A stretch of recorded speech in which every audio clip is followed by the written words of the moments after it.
तारकासुराचा वध करून या संपूर्ण सृष्टीला, या ब्रह्मांडाला या तारकासुराच्या अन्याय आणि अत्याचारातून मुक्त करावे। हे पुत्र त्यामध्ये बाधा न जाणे, तू सृष्टीच्या कल्याणासाठी तुला सर्व देवलोकांनी सेनापतीचा कार्यभार सोपविला आहे। माझा तुला आशीर्वाद आहे।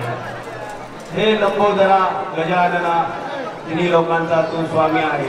तिन्ही लोकांच्या कल्याणासाठी तुझा हा जन्म झालेला आहे। तरी या तारकासुराच्या युद्धामध्ये तुझा बंधू कार्तिकेयचे तू रक्षण करावे असा माझा तुला आशीर्वाद आहे। प्रणाम माते, या सृष्टीस तारकासुराच्या बंधनातून लवकरात लवकर मुक्त करील ही माझी प्रतिज्ञा आहे। हे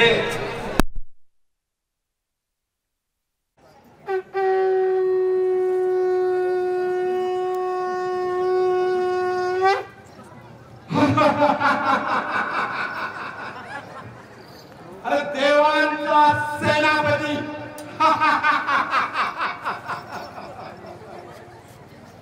देवांचा सेनापती आणि छोटा बालक की ज्याचं वय आईच्या कुशीत दूध पिण्याचं आहे। बालका, तुझे वय युद्ध करण्याचे नाही। या वयात कशाला मृत्यू स्थळावर जातो? आणि त्या देवांनी या सेनापती केले आहे।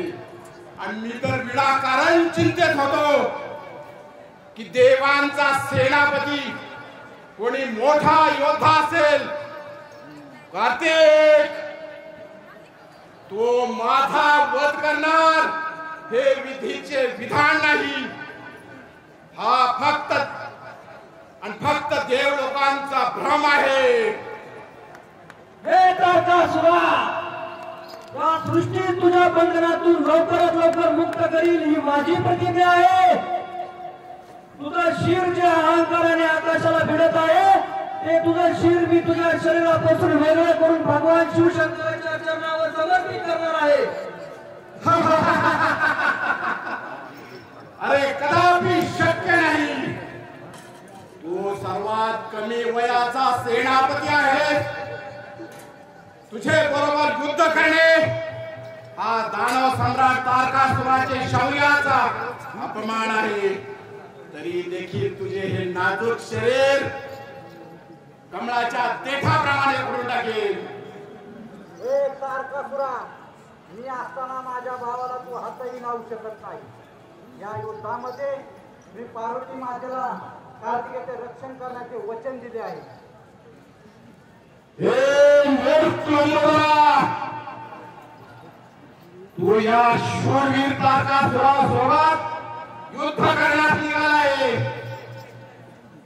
तुझी बुद्धी भ्रष्ट झाली आहे। हे मूर्ख तारकासुरा, धर्माच्या युद्धामध्ये विजय नेहमी धर्माचा असतो। तुझा अंत करून या धर्माची पुन्हा स्थापना करेल। हे लंबोदरा, तू कोणत्या भ्रमात आहेस? तुझी आध्यात्मिक शक्ती माझा अंत करेल, कदापि शक्य नाही। हे तारकासुरा, जे सत्य आहे ते अमर आहे आणि अमर असलेल्या सत्याला मागे हे अशक्य आहे। हे कार्तिक, मी अवश्य युद्ध करणार। मी माझ्या पत्नीस विवाह बंधनातून मुक्त करून आलेला आहे। त्यामुळे मी अवश्य युद्ध मुक्तपणे युद्ध करणार आणि तुझ्या या अशक्य गोष्टीला शक्य करून घेणार। मालका, सावधान, आक्रमण!